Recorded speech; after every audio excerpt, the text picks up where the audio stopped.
Good morning. Welcome everybody to another Monash Matters program.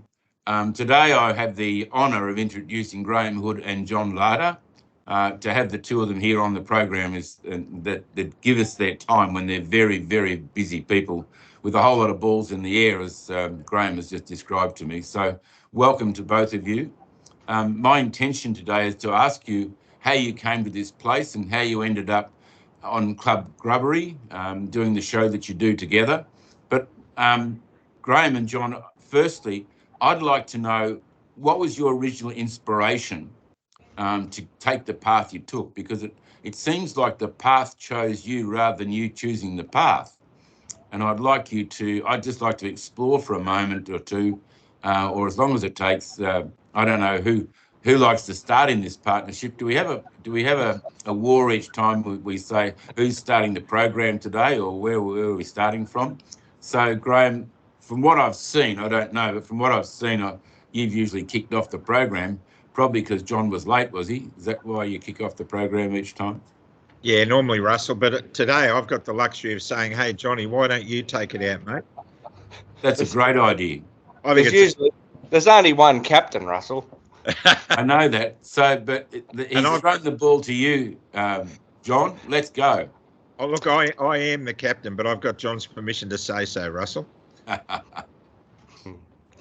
Well, look, Russell, it started when I was at work as a paramedic, and I'd worked throughout New South Wales Ambulance for 25 years in all facets of their operation. So on the road as a paramedic in Sydney, in the control rooms, in the media.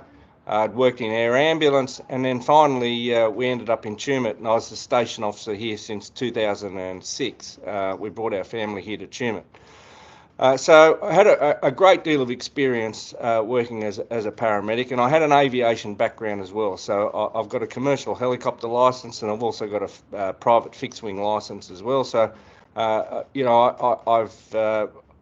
been around the block a few times, I suppose. So common sense is something that I think is very underrated, and I like to think that I've got a fair bit of it. I was concerned when all this hype started. My radar for BS kicked in. I think one of the things you learn very quickly as a paramedic is how to differentiate what's right and what's wrong, and you have a pretty good radar for this stuff, and risk analysis, risk-benefit analysis, both as a pilot and as a paramedic.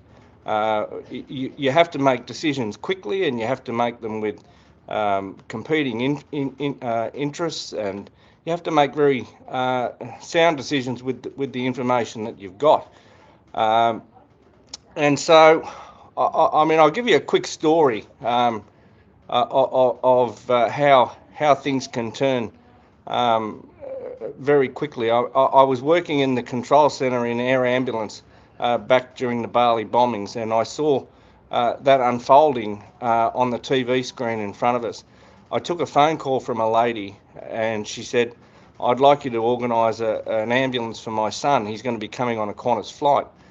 And I said, "Look, we're the air ambulance, we don't deal with that, but I'll take your details." And when I got off the phone, I thought, geez, this isn't good. We've got this event overseas. People are going to be hopping on planes without any triage. They're going to have lung injuries from the blast, head injuries, and these flight attendants are going to be overawed with what's going to be confronting them on these airplanes. It's not going to be safe. It's going to be a very dangerous situation. And as Hoody will tell you, putting people in a pressurised aeroplane with lung issues and brain injuries is not a good thing unless it's a controlled environment with the right people. And so I got off the telephone, and my father worked for Qantas as an investigator, and I rang the security boss for Qantas and the medical director for Qantas and put my concerns to them. And then we had a teleconference with the director of Air Ambulance, Dr. Ron Manning, and as a result of that, Qantas then agreed to take Care Flight and Westpac Rescue helicopter teams and air ambulance teams on a chartered aeroplane that very day with medical teams to Bali to put in place the very mechanisms that needed to be there to deal with those injured. So, I mean, that's the sort of capacity. Shivers going down my back at the moment. That's the sort of capacity that people can have. I could have just sat down and not done anything. It wasn't my jurisdiction to be doing it, but that's the sort of thing that I think is the responsible thing to do, and that's exactly what happened with this COVID mess. I wasn't comfortable with it. I saw people being injured from it. I was very concerned. I saw details emerging from overseas from very high-profile doctors like Peter McCullough, Dr. Simone Gold, and many others, and I was alarmed. And when I learnt that the New South Wales government was going to mandate it, I reached out to my friends in the Liberal Party, because I was a long-standing member of the Liberal Party. I'd run as a candidate in the 2004 election in the seat of Cunningham. I'd been on the Federal Council of the Liberal Party, and I reached out to people that I knew and said, look, this isn't right. And luckily enough, Tanya Davies and a few others, an MP in New South Wales, aired my concerns. I did that in uniform as a paramedic, and APRA were not happy about that. And then Hoody and I sort of crossed paths. Hoody did his video, and one thing led to another. We got in contact. I think Hoody rang me, or I rang him, I can't recall. And we've just had this bond, which is like, Hoody's like my brother. And we've been in the trenches with so many good people over this past 3 years, including yourself, and just so many. I mean, I just won't even go on to list them. But here we are. We know now that they lied. People like Dr. Kerry Chant and many others have lied. This whole thing is a complete cover-up. It's a complete fraud. It's a complete mess, and we are now fighting the good fight, and hopefully we can go on to protect Australians into the future. And what we did, Russell, was put a line in the sand. We marked our spot and said, this is what's happened. We did it in courts, we did it in the media, we did it wherever we could. We did it at events, whether it be Epic at Canberra or on the Gold Coast at a rally. We put a flag in the sand and said, this is it. We've got to stand up for Australia. And it doesn't matter whether it's been COVID or Woolworths trying to stop selling Australia Day material. We've been at them. And Club Grubbery has basically become the new mainstream media for so many people. I've had journalists say to me that we're getting more viewers than Sky, which is absolutely amazing, really. Whether that's true or not, I don't know, but here we are. And John, if you've been able to call Kerry Chant a liar, how come you haven't been sued? Well, I suppose you can't sue somebody, Russell, when they're telling the truth. And look, she did lie. She lied to the Australian public. She lied to the court. She told the court that this Pfizer and others vaccines stop transmission, and that's why we had to be precluded from the workplace, and she had to take the drastic action that she did in sacking us all. And that was a lie. And it's obvious now that they had notification from Pfizer and others that there was never any testing done on transmission. So I don't know where they got all this information from. They've certainly just made it up. Well, Graham, how did you come to be where you are today? Well, I can't say by accident, Russell, because I don't believe in accidents in that regard anymore. I don't believe in coincidences. I think we're all earmarked to do a certain thing at a certain time. We have a season in life, and what commenced my season that I'm currently living in is working for Qantas as a senior 737 captain with them, probably one of the most senior captains in the airline on the 737 in the domestic fleet. I had a couple of years left to go in my career, and I had flown about 36,000 flying hours, which is way more than most. I've been a pilot for 53 years, a captain for 32 years with Qantas, and all I've ever flown is the Boeing 737. It was my life. I loved it, and it was a good lifestyle, and I worked for a great company, and I worked for consummate professionals. And I wanted to keep that going. I wanted to go to retirement. I wanted to get to 70 years of age and then say, wow, there I am. I made it. It's been a wonderful career. I had a few more financial goals I needed to try and tick before I left. And I had pondered the vaccine when it looked like they were going to mandate it, and I thought, oh well, I suppose it'll be right. And I rang my boss and said, look, when there's a Pfizer clinic at the airport, let me know, but I'm not getting AstraZeneca. And he said, yeah, I don't blame you. He said, I'll let you know, and you'll be right. We'll get you to call in on your way home from a duty when you're signing off, go to the clinic, sit there for 15 minutes after you've been jabbed, and then drive home. And my wife overheard the call, and she said, are you getting vaccinated? I said, yeah, I'm going to have to. They're going to mandate it.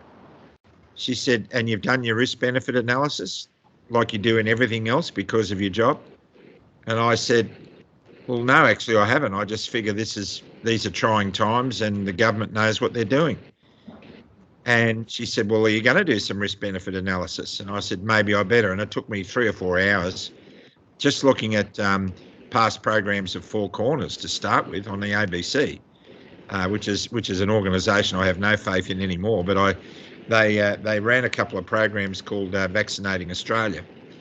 And the hair stood up on the back of my neck when I saw that the vaccine rollout policy demanded under Freedom of Information was totally redacted.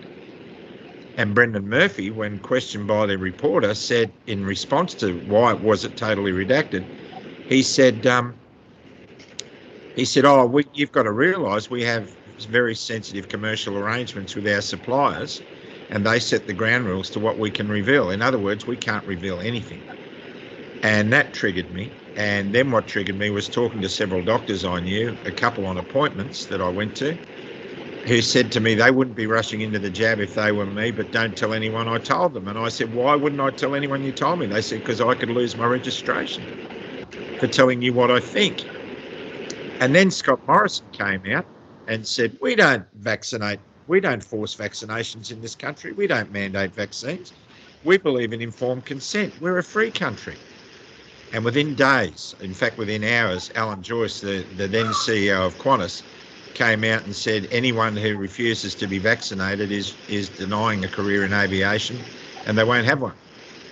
And then I saw that Scott Morrison was playing his normal game of duck shoving and pinning it on everybody else and getting the corporations to do his dirty work.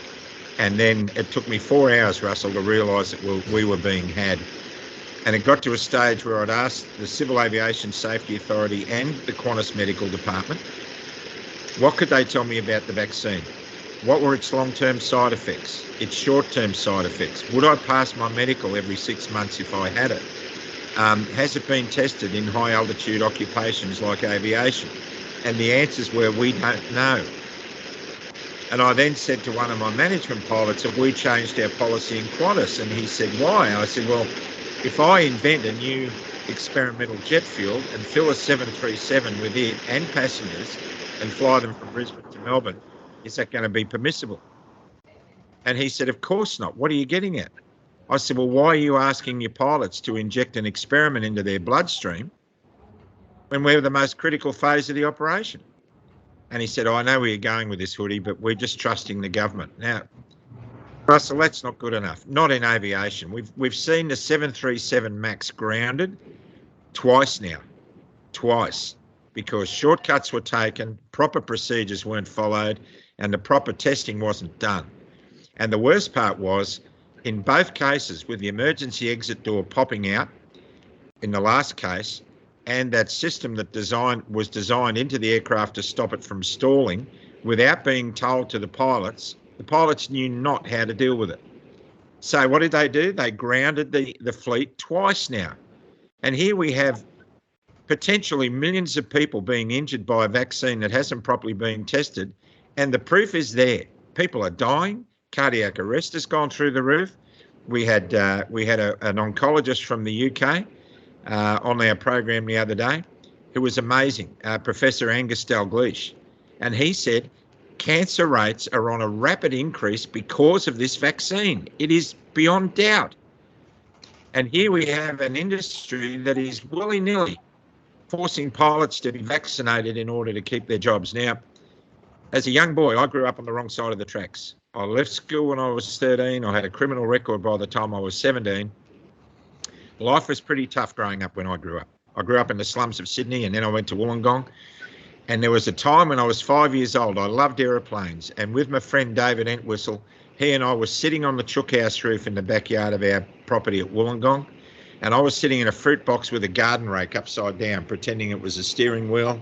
And he was sitting behind me with a broomstick, pretending he was a tail gunner, and we were on a Lancaster. And we get shot down 5 or 6 times every afternoon, and we bail out off the chook house roof and land in the chook shit on the ground and lie there, pretend to be dead. Then we get up and climb up the ladder and do it all again. We had a ball. But one day, Russell, while I was lying on my back in the chook poo, I looked up and I saw a Qantas super constellation fly over, leaving a condensation trail. And I looked at that and I thought, that's for me. From the age of 5. And I've lived that dream. I had everything against me, but I managed to get there because I lived in a country where a little boy's dreams could be fulfilled if he had the tenacity to keep going. And so I found myself working in an industry with a lot of other little boys and girls and their dreams. And we were living into them. And we worked for a company that had one of the best corporate reputations in the world, no longer. We worked for a company that was a public service. We considered ourselves in many cases frontline workers, even though we were flying passengers. Qantas was the airline that got people home when they needed to get back to their country. And I've been on some of those flights. And here we were in this dreadful situation. And I wasn't the only one in the company that was thinking that way. And there was a Zoom call one day. And in that Zoom call, there were about 300 pilots from all the airlines in Australia, Virgin and Jetstar and Qantas. And we were all voicing our concerns. We've got to put our health on the line to keep our careers. What do we do?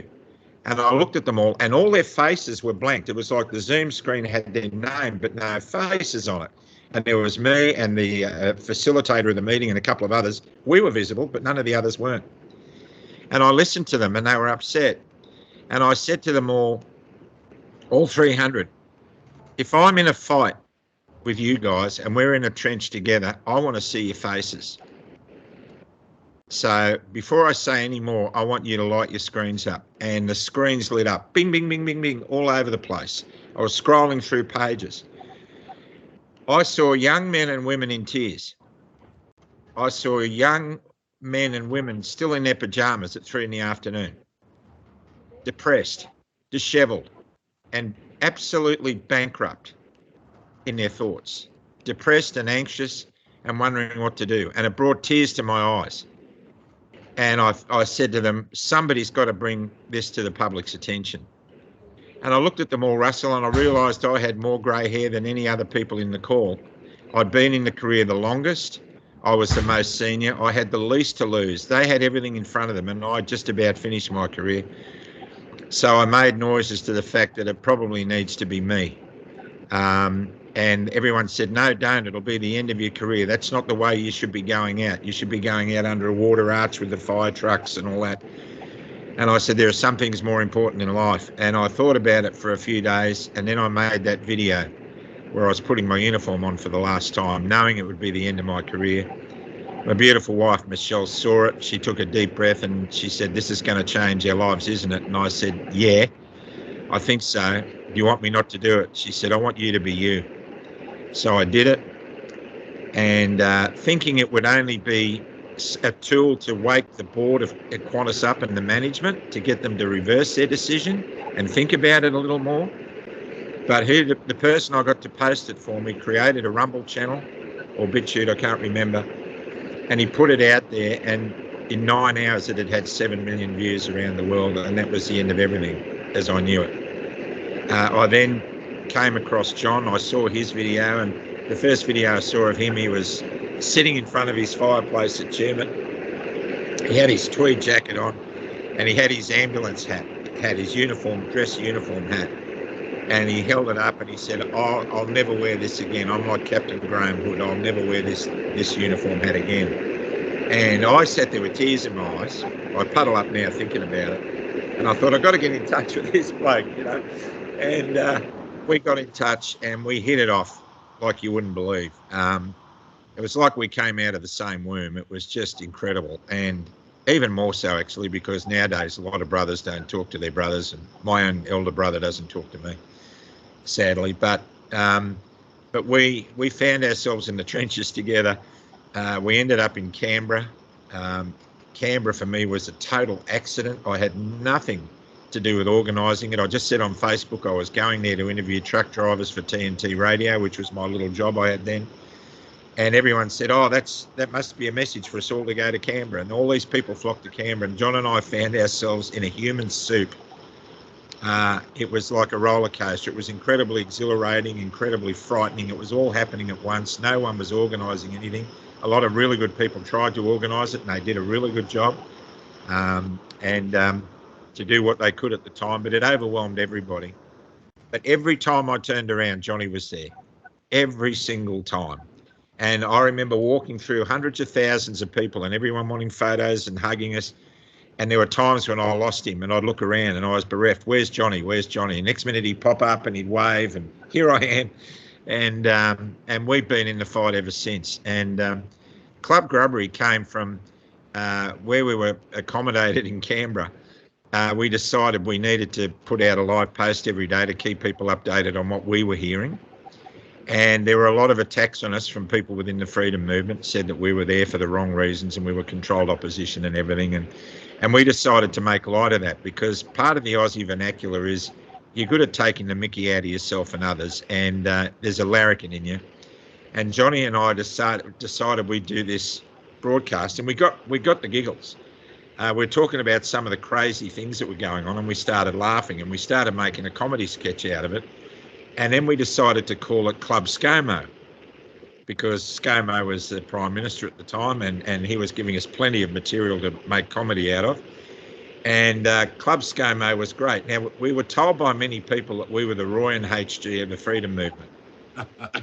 And that's how it started. So I haven't worked out. I think I'm Roy and I think John's HG. I haven't quite worked it out, but we kept it going and people loved it. In the midst of all the horror and everything that the federal police were lining up to do against us and the conflict, there was this bright spark where people were laughing, and we were laughing with ourselves and each other, and we weren't taking ourselves too seriously.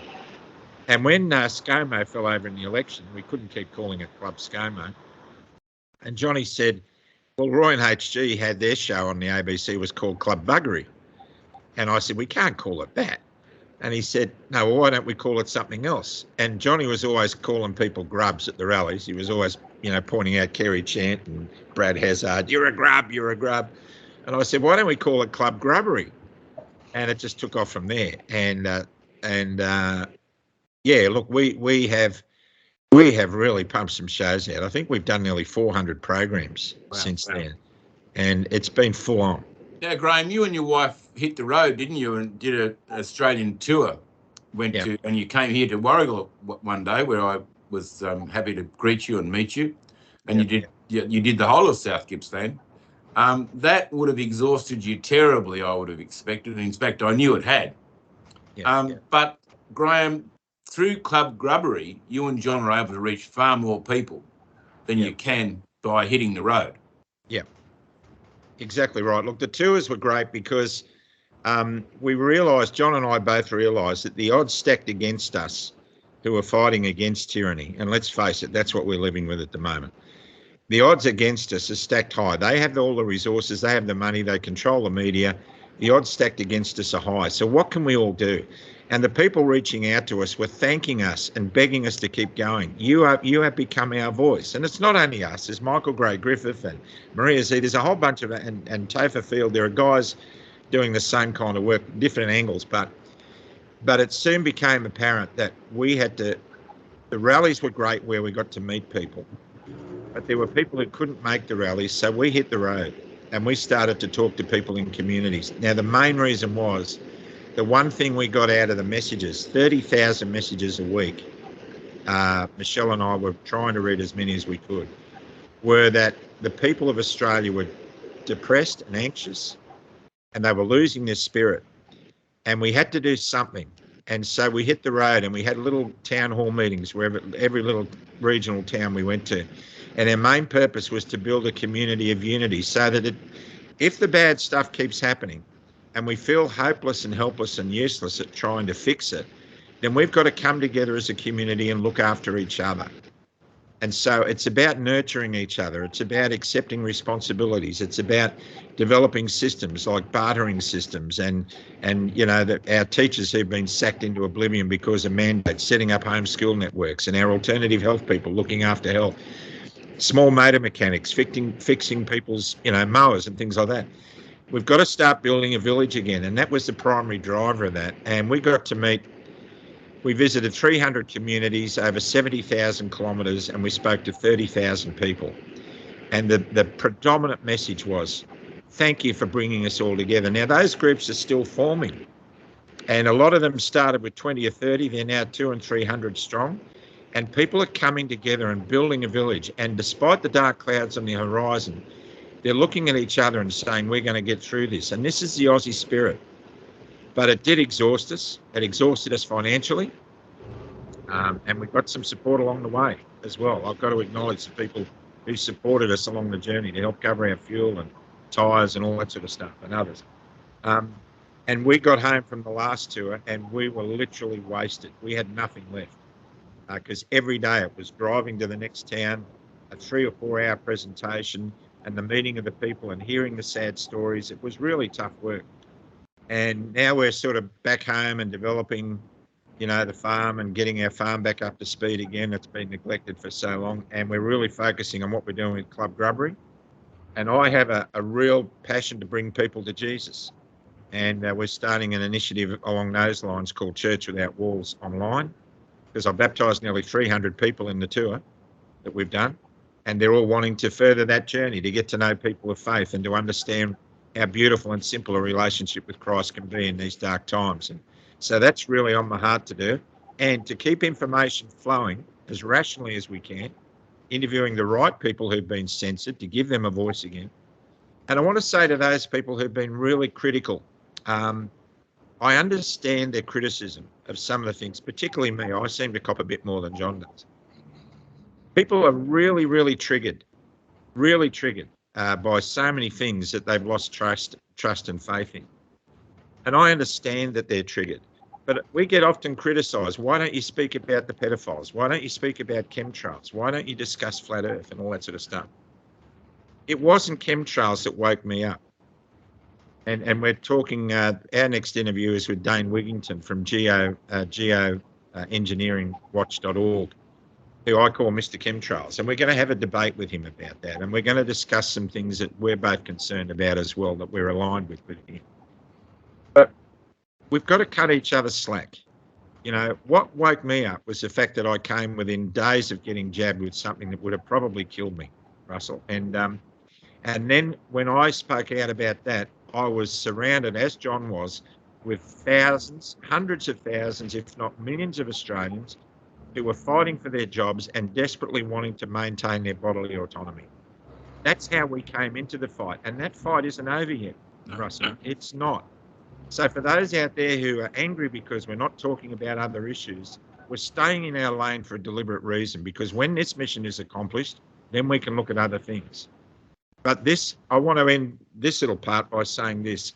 I've realised recently that I used to laugh at conspiracy theorists. Now I've become a conspiracy realist.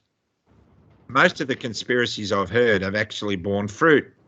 Now, I want to say this to a government that's contemplating a misinformation and disinformation bill. It's interesting that you're doing that. We teach what we most need to learn. And the one thing I know is the biggest purveyors of misinformation and disinformation is the government and the mainstream media. And you label people as cookers and conspiracy theorists. Well, you need to know this. The conspiracy theories thrive and are fertilised by lies from government and when governments keep secrets. You get rid of disinformation and misinformation by living in truth and giving the people the truth.